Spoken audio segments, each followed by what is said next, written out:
Friends ఎలా ఉన్నారంతా?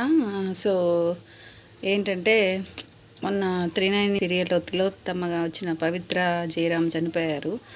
So వాళ్ళిద్దరి తర్వాత చందు కార్తీక దీపం సీరియల్ 2లో ఉన్నాడు కదా, విలన్ క్యారెక్టర్ అతను.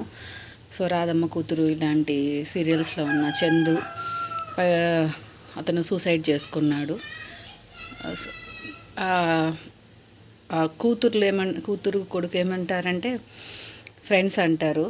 చందు సైడ్ వాళ్ళు మాత్రం వేరే విధంగా అంటారు.